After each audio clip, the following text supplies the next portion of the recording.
오늘 함께 나눌 하나님 말씀 보겠습니다. 사무엘상 15장 10절로 23절까지의 말씀입니다.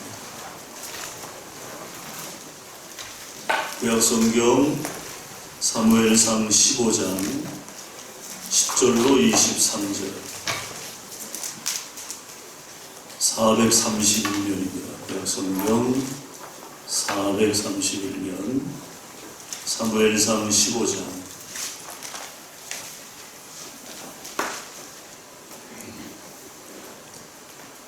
10절로 23절까지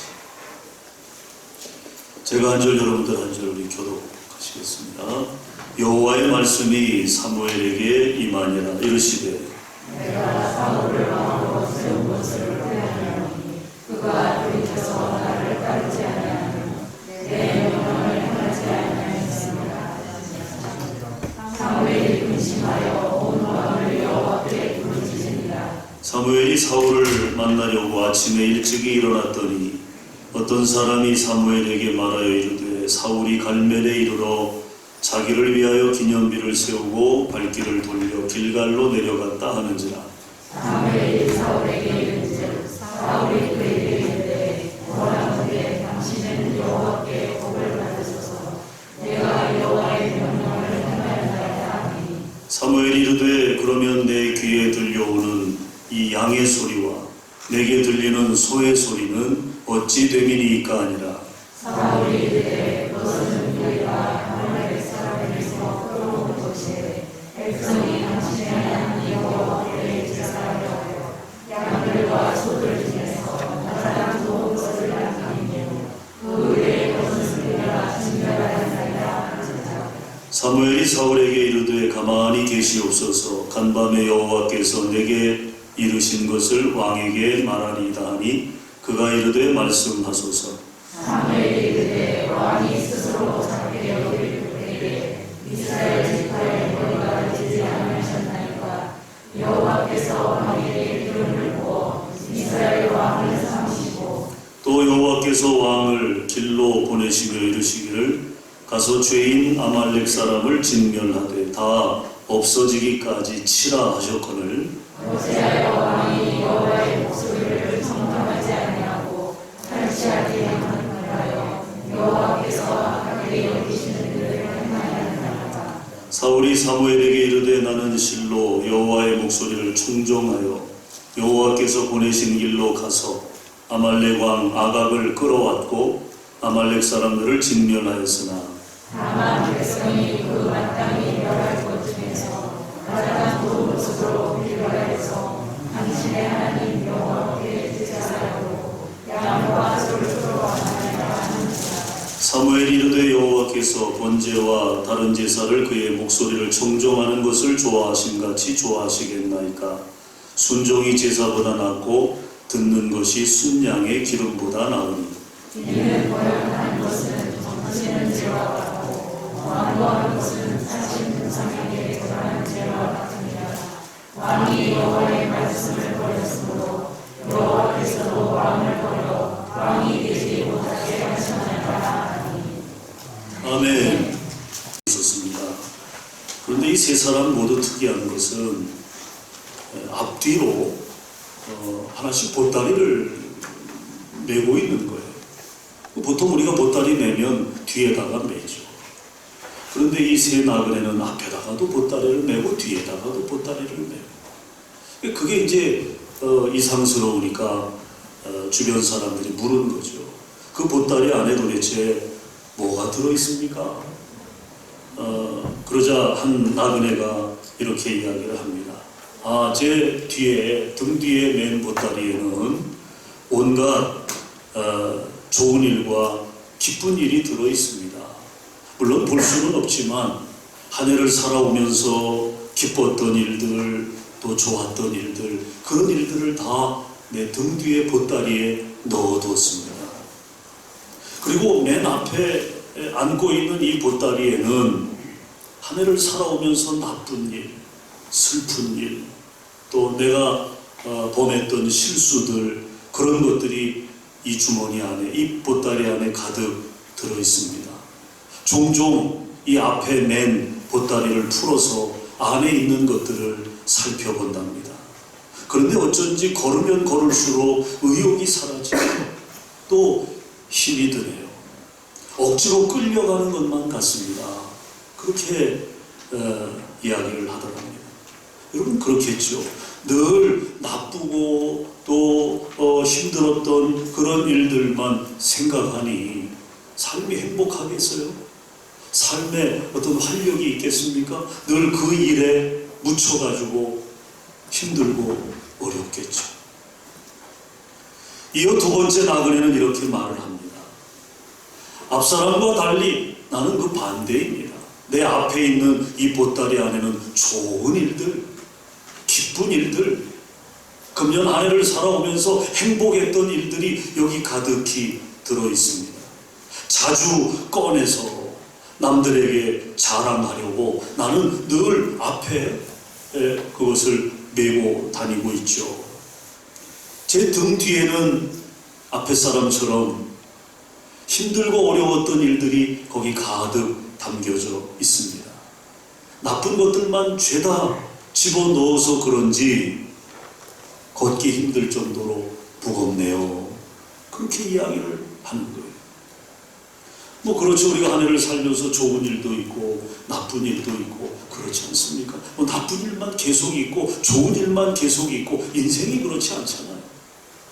그러니까 그 모든 짐을 다 지고 있으니 무거울 수밖에요. 마지막 세 번째 나그네는 이렇게 말을 합니다. 앞에 메고 있는 보따리에는 지금까지 내가 받은 축복과 희망 그리고 좋은 일이 모두 담겨져 있습니다. 한가득 들었지만 전혀 무겁지 않습니다. 이 보따리는 제게 큰 힘이 되어 주거든요. 그리고 제 등 뒤에 있는 보따리는 빈 보따리입니다. 지난날의 실수와 슬픈 일을 넣은 보따리인데 저는 그것들이 전부 빠져나가도록 보따리 밑에 큰 구멍을 뚫어놨습니다. 그래서 넣으면 다 빠져나갑니다. 그래서 필요 이상으로 무거운 짐을 지지 않도록 그렇게 했지요. 그래서인지 걸음도 무척 가볍습니다. 여러분 이 세 나그네 중에 누가 지혜로운 사람일까? 여러분이 판단하실 때는 어떤 사람이 행복한 사람이고 또 나는 이 세 사람의 세 나그네의 유형 중에 어느 쪽에 해당이 됩니까? 늘 힘들고 어려운 일만 되뇌이며 사십니까? 아니면 두 가지 일을 다 떠안고 그렇게 여전히 무겁게 사십니까? 아니면 이 한 해 하나님이 우리에게 주신 나에게 주신 은혜와 사랑을 생각하고 좋은 일만 생각하면서 그렇게 힘들고 어려웠던 일은 다 버리고 그렇게 좋은 일로 내 마음을 채우고 있습니까? 아마 여러분의 어떤 그 성향에 따라서 좀 차이가 있겠죠. 여러분 한 해 동안 얼마나 힘들고 어려웠습니까? 특별히 금년 한 해는 우리가 이런저런 어려움들을 많이 겪었던 것 같아요. 우리 이 지역에 또 수해도 있었고 또 냉해도 있었고 그래서 우리가 땀 흘려 일한 것에 정당한 결과를 얻지 못한 그런 아쉬움도 올해는 아마 여러분 마음속에 있을 것 같습니다. 뭐 그런 거 다 어떻게 우리가 말로 표현할 수 있겠어요? 그래도 여러분 잘 참으시고 수고 많이 하셨어요. 잘 참으시고 수고 많이 하셨습니다. 우리 옆 사람과 좀 그렇게 인사했으면 좋겠어요. 잘 참으셨습니다. 수고하셨습니다. 여러분 바라기는 이제 이 한 해가 얼마 안 남았잖아요. 며칠 남지 않았는데 이 한 해 동안 꼭 여러분을 괴롭게 했던 일, 또 아프게 했던 일, 그거 다 잊어버리시기 바랍니다.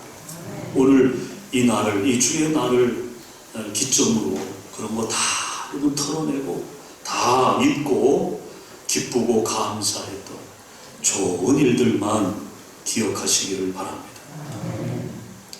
오늘 말씀은 사울 왕이 하나님 앞에서 불순종하여 버림받은 데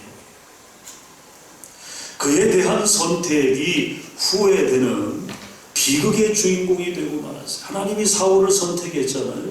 사무엘을 통해서 사울을 이스라엘의 초대 왕으로 선택하셨는데 그 선택이 후회가 되었다는 거예요. 내가 왜 저자를 세웠을까? 내가 왜 저자에게 왕으로 기름을 부었을까? 하나님이 후회하는 인생이 되었다는 거죠. 여러분, 결론적으로 사울처럼 살면 결코 하나님의 복을 받지 못한다는 것입니다. 그러므로 오늘 말씀을 통해서 우리 안에 혹 사울적인 것이 있지는 않은지, 사울적인 것이 무엇인가를 우리가 함께 생각하면서 우리 안에 그런 사울적인 것이 있다면 그것을 과감하게 버릴 수 있는 그런 용기와 결단의 시간이 될 수 있기를 바랍니다. 그러면 사울적인 것이 뭐냐? 오늘 세 가지로 말씀을 통해 나누려고 하는데, 첫 번째는요, 자기 기념비를 세우려 했다는 거예요. 자기 기념비. 오늘 12절 말씀이죠. 12절 말씀 한번 다시 보겠습니다. 다 같이 시작. 사무엘이 사울을 만나려고 아침에 일찍이 일어났더니 어떤 사람이 사무엘에게 말하여 이르되 사울이 갈멜에 이르러 자기를 위하여 기념비를 세우고 발길을 돌려 길갈로 내려갔다 하는지라. 자, 여기 말씀해 보면요, 기념비를 세웠다는 거예요. 누가? 사울이죠. 사울이 기념비를 세웠다.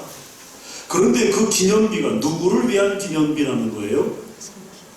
누구를 위한? 자기 자신을 위한 기념비였다는 거예요. 그래서 말씀해 보면 자기를 위하여 기념비를 세우고 그랬잖아요.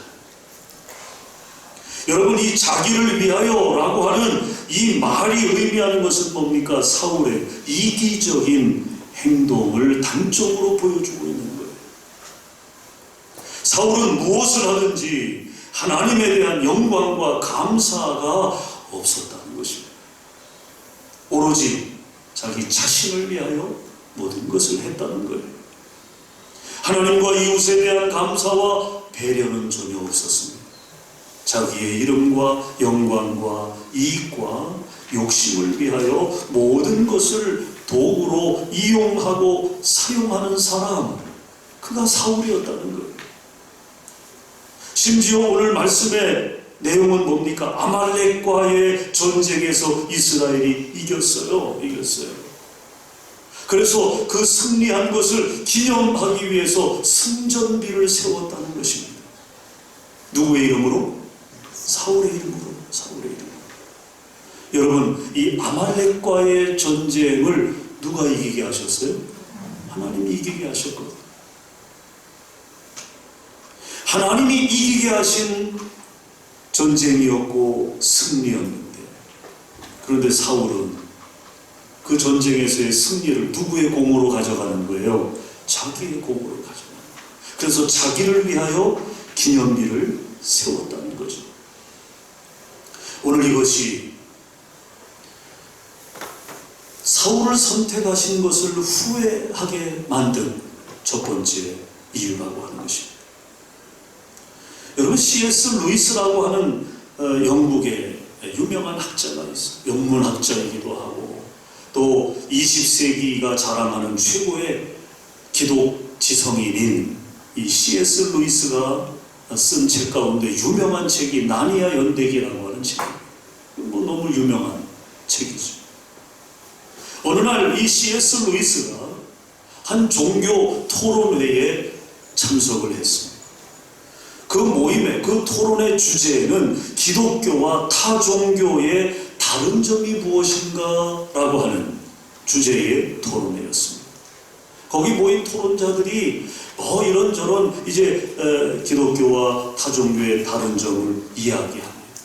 기독교에는 성육신과 부활이 있습니다. 그렇게 이야기하니까 또 다른 토론자가 그런 개념은, 그런 성육신과 그런 부활의 개념은 다른 종교에도 있습니다. 그런 식으로 막 반박을 하고, 이 토론이 정리가 안 되는 거예요. 정리가. 도무지 끝날 기미가 보이지 않자 그 토론회에 참석하고 있는 모든 상황을 그저 가만히 지켜만 보고 있던 이 C.S. 루이스에게 질문이 날라오는 거예요. 당신은 한마디도 안 하고 가만히 있는데, 당신이 볼 때 기독교에만 있는, 다른 데는, 다른 종교에는 없는 기독교에만 있는 그것이 뭐라고 생각을 합니까? 그러자 루이스는 간단하게 대답을 했습니다. 답은 쉽습니다. 바로 은혜입니다. 다른 데는 없는 기독교에만 있는 것, 그것은 은혜입니다. C.S. 루이스는 그렇게 정리를 했습니다. 여러분, 그랬습니다. 은혜는요, 기독교에만 있는 가장 귀한 것입니다. 부활하신 예수님은, 예를 들어 부활하신 예수님은 당신을 버리고 떠난 베드로를 찾아가셨어요. 어디로 찾아가셨어요? 갈릴리 바닷가로 찾아가셨어요. 여러분, 베드로는 예수님을 3번이나 부인했어요. 그리고 예수님을 떠났어요. 배신자죠. 또 신앙이나 관계, 직업, 영향력 등에 있어서 모두 실패한 사람이었어요. 하나 이루어낸 게 없잖아요. 수제자이면서 수제자로서의 제대로 역할한 것이 없잖아요. 그러니까 실패한 인생이죠.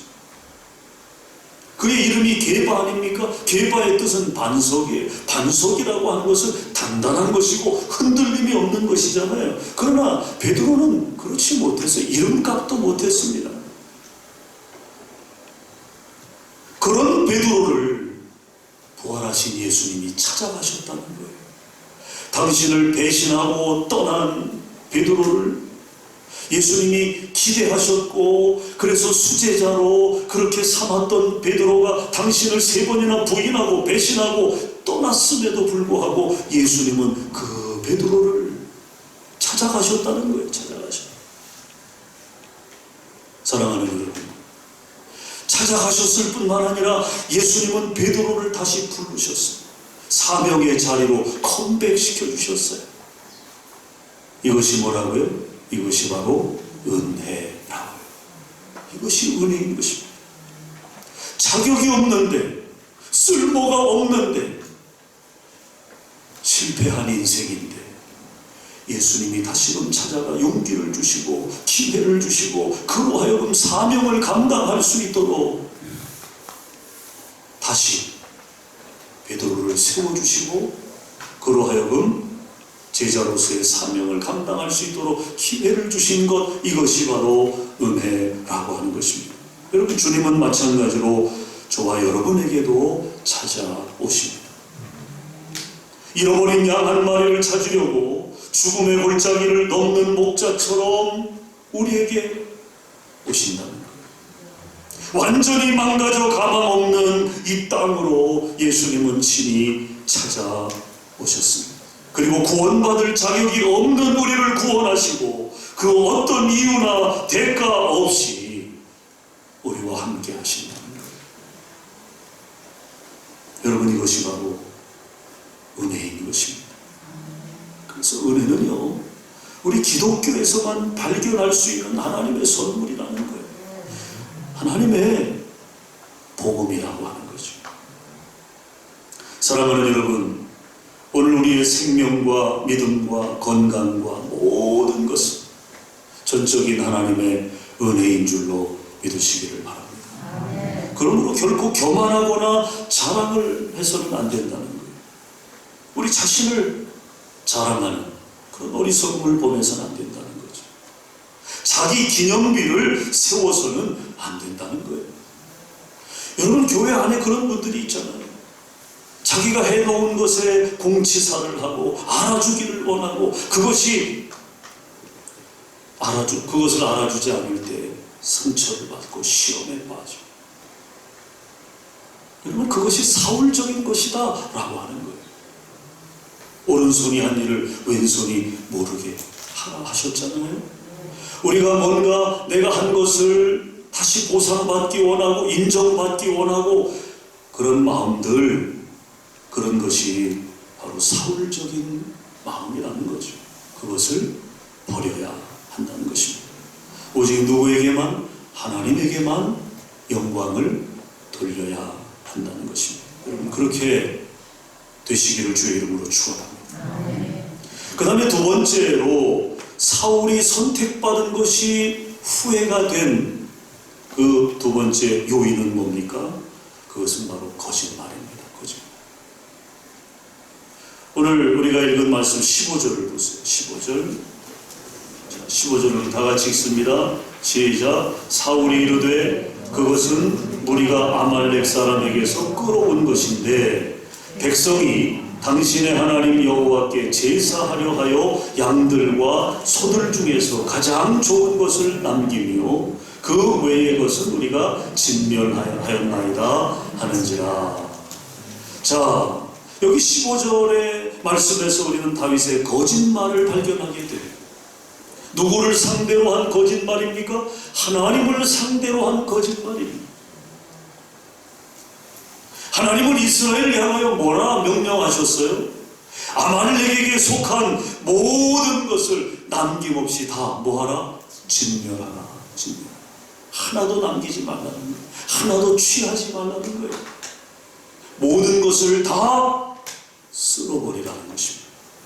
이게 하나님의 명령이었어요. 그러나 사울은 여호와의 명령을 제대로 이행하지 않았으면서 여호와께 제사하려 하여 남겼다고 지금 거짓말을 하고 있습니다. 양의 울음소리가 들리고 소의 울음소리가 들리니까 사무엘이 이게 어찌 된 일이냐, 하나님이 다 진멸하라 명령하셨는데 왜 양의 울음소리가 들리고 소의 울음소리가 들리느냐. 그러니까 사울이 지금 답변을 한 것이 새빨간 거짓말이었다는 거죠. 여호와께 제사하려고, 여호와께 제물로 드리려고 남겼다는 거예요. 그게 아니었거든요. 그런 마음이 아니었거든요. 사울은 불순종에다가 이제는 거짓말을 하고 있는 것입니다. 거룩한 제사의식을 빌미로 하여 자신의 범죄와 이기심을 합리화하려고 갖은 행동을 다하고 있는 것입니다. 여러분, 인간이 인간을 속일 수는 있어도 어떻게 살아계신 하나님을 속일 수 있단 말입니까? 하나님을 속이려고 거짓말하는 것, 그것은 어리석은 거죠. 그래서 여러분, 돈은 우리가 하루 중에 제일 많이 보게 되는 것일 겁니다. 우리가 뭘 하든지 돈을 이제 지불을 해야 되잖아요. 뭐 버스를 타고 나갈 때도 뭐 돈 지불해야 되는 것이, 가서 무슨 뭐 물건 하나를 사더라도 다 여러분 돈을 지불해야 되잖아요. 그러니까 하루 중에 우리가 가장 많이 사용하는 것이 아마 돈일 것입니다. 누군가는 너무 바빠서 성경책을 여닫을 시간은 없을지 모르지만 아마 지갑은 하루에도 수십 번씩 열어볼 것입니다. 어쩌면 이 시대에는 지갑이 할례를 받아야 할지도 모릅니다. 지갑에 할례 받은 사람은 믿음에서 떠나지 않을 거예요.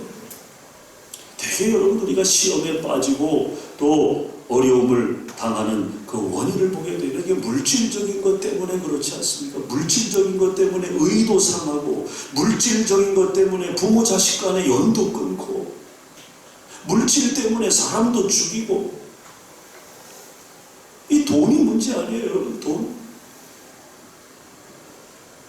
그래서 이 돈이, 지갑이 할례를 받아야 한다는 거죠. 그래야만 믿음에서 떠나지 않는다는 거예요. 이런 이야기가 있어요. 어느 분이 음식점을 경영을 하는데 대개 여러분 그 카운터가 이제 입구 쪽에 있잖아요. 그럼 이제 카운터에 그 금전 출납기라고 있어요. 띠링 하면서 열리고 닫히고 그 안에 이제 돈들이 이렇게 들어 있지 않습니까? 그런데 그 금전 출납기 안에 이 사장은 늘 대못을 하나 그 안에 넣어놓고 있다는 거예요. 여러분, 금전 출납기 안에 왜 대못이 들어있습니까? 어울리지도 않잖아요. 돈통에 왜 대못이 거기 들어있느냐는 거죠. 그래서 그것을 이상히 여긴 사람이 이제 물은 거죠. 아니, 왜 그 금전 출납기 안에 대못을 넣고 있습니까? 그랬더니 그 사장이 이렇게 답을 하더라는 거예요.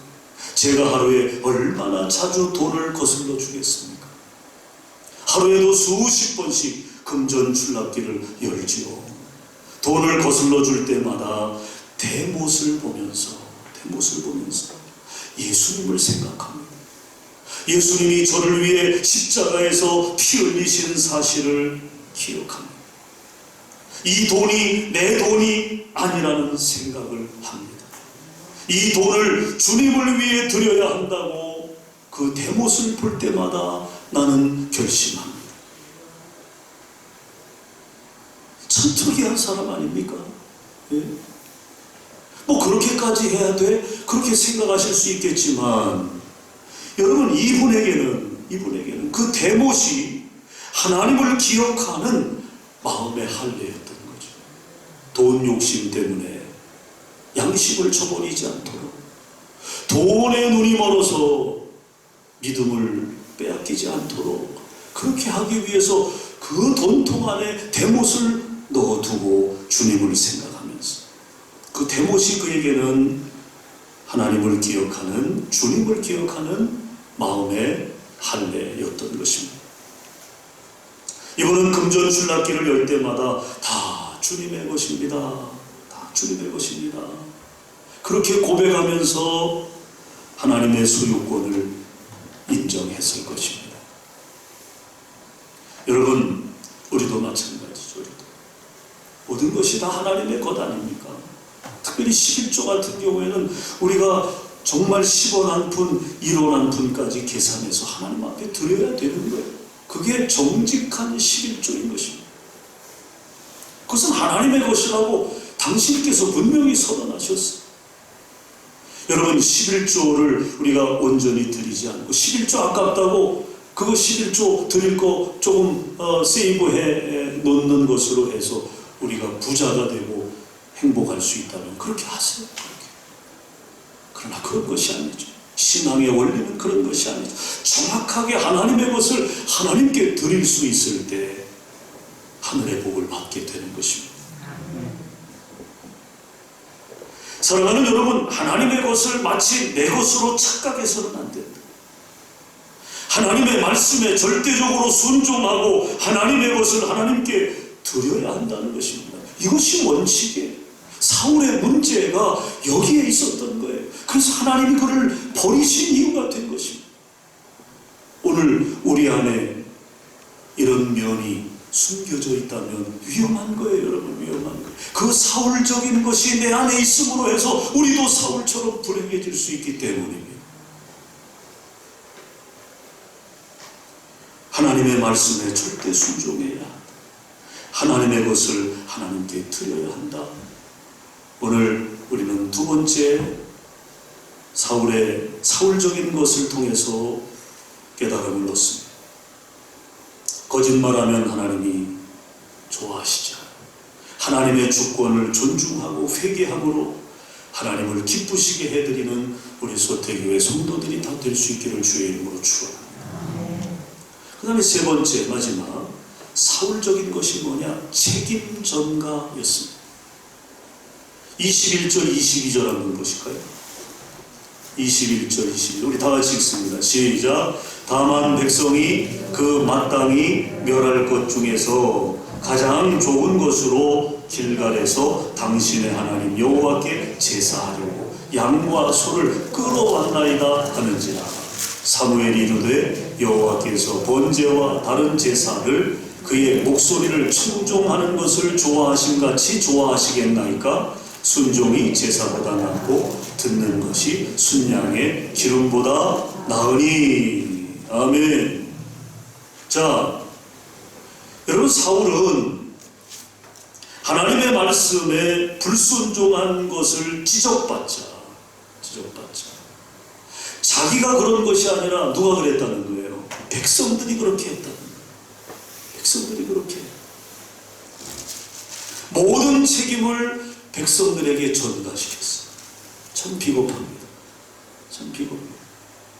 여러분, 우리가 살면서 어떤 상황 속에서 어떤 일을 경험할 때 누군가 책임을 져야 할 위치에 있는 사람이 그 책임을 남한테 떠넘기는 경우를 우리가 보잖아요.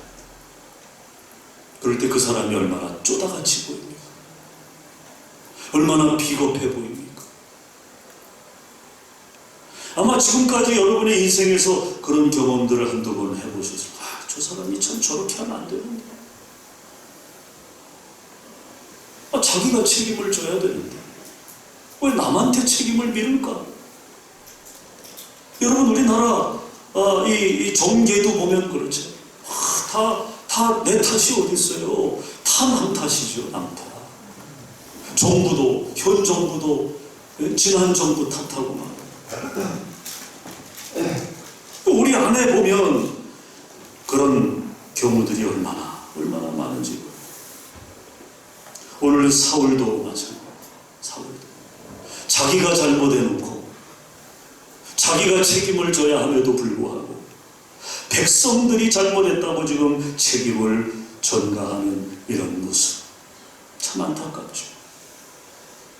이는 지도자로서의 자질과 역량의 부족을 드러내는 것입니다. 모든 잘못은 제 책임입니다 라고 해야 마땅하죠. 여러분, 거기에 용서와 감동이 있지 않겠습니까? 아니, 내가 잘못했다고 그렇게 솔직하게 인정하고 용서를 구하는데 거기에 침 뱉을 사람이 어디 있어요? 침 뱉을 사람. 예? 조두순이 어제 뉴스 보니까 출소를 했어. 천인공노할 짓을 저지른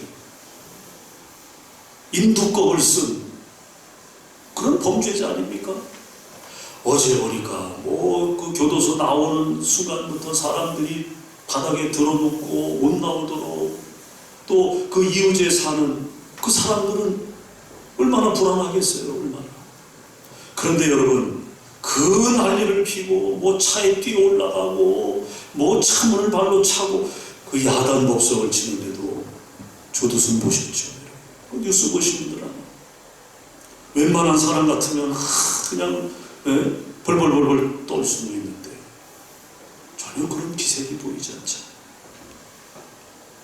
자기가 잘못을 했으면 바짝 납작 엎드려서 내가 죄값 다 치르구나, 내가 정말 잘못했다, 용서해달라, 그래야 마땅하지 않아요, 여러분?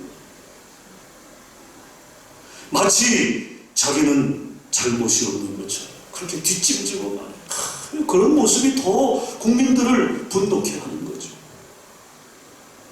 그런 인간들이 우리 사회 안에 있는 거예요. 과거에도 있고 현재도 있고 앞으로도 있을 거예요. 우리는 오늘 사울의 이야기를 통해서 공을 삼아야 합니다. 우리가 책임져야 할 일들에 대해서는 거짓말하면 안 돼요. 정정당당하게 우리가 책임을 질 수 있는 그런 마음을 가져야죠. 그래야 여러분 그리스도인 아니겠습니까? 하지만 도리어 백성들을 용서받지 못할 죄인으로 만들고 사울 자신만이 마치 의로운 사람처럼 그렇게 빠져나오려고 합니다. 참 추하고 흉하다, 그런 생각을 갖게 됩니다. 여러분, 그런 사울을 향하여 오늘 사무엘이 뭐라고 이야기합니까? 순종이 제사보다 낫다고 이야기합니다.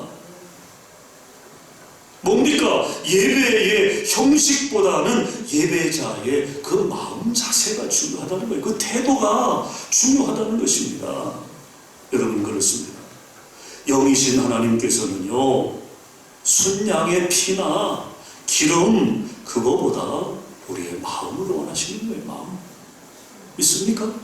진실한 우리의 마음을 기뻐하시는 거예요. 정직한 마음을 하나님은 기뻐하시는 거예요. 그러므로 진정한 지도자는 백성의 죄와 실수를 담당해야 합니다. 책임을 전가하거나 남에게 짐을 지어서는 안 된다는 거예요. 모든 것은 나 때문이며 내가 잘하겠습니다 고백하고 책임을 져야 하는 것입니다. 오늘날 사회나 교회에 책임을 지는 사람이 없어요. 책임을 지는 사람. 일은 벌려왔는데 나중에 문제가 돼서 책임자를 찾으면 다 나 몰라라. 그런 형국 아닙니까? 다 너 때문이고 다 남 때문이고 책임을 전가하고 있어요. 이것은요, 아담의 피가 계속 우리 속에 흐르고 있다는 반증인 것입니다. 아담은 하와 탓했잖아요. 너 왜 그렇게 했냐? 하나님이 꾸짖으시니까 하나님이 내게 짝지어 주신 저 여자 때문에 그랬습니다. 하와는 누구 때문에? 뱀 때문에. 결국에는 그 창조주 하나님으로 여러분 그 책임을 전가하는 거 아닙니까? 그 아담의 피가 계속해서 우리 속에 흐르고 있다는 거죠. 부부간에도 마찬가지. 당신이 잘못해서 그래. 왜 서로 탓을 합니까? 여보, 내가 잘못했어. 내 탓이야. 그러면 여러분 부부 사이에 얼마나 더 아름다운 관계가 형성되겠어요.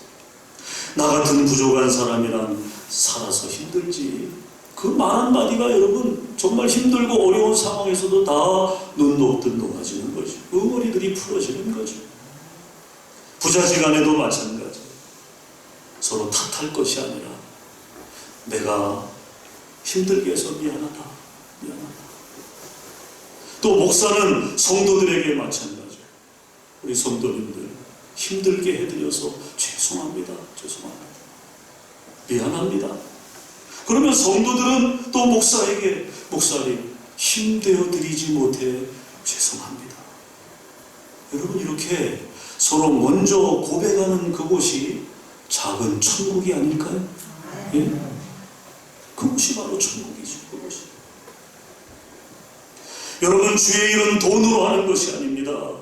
주의 일은 기술로 하는 것도 아니에요. 주의 일은 지식으로 하는 것도 아닙니다.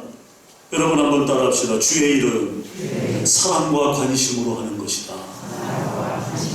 믿으시면 아멘. 사랑으로 하는 거예요. 주의 일은 사랑으로, 관심으로 하는 거예요. 따뜻한 배려가 필요한 것입니다. 세심한 관찰이 필요한 것입니다. 교회 와도 소탁 보듯 하고 누구 하나 관심 갖지도 않고. 여러분 우리가 교회 안에서 한 공동체로 만난다고 하는 게 여러분 얼마나 기쁜 일이에요. 우리가 이제 오늘 지나면 다 뿔뿔이 흩어져 살잖아요.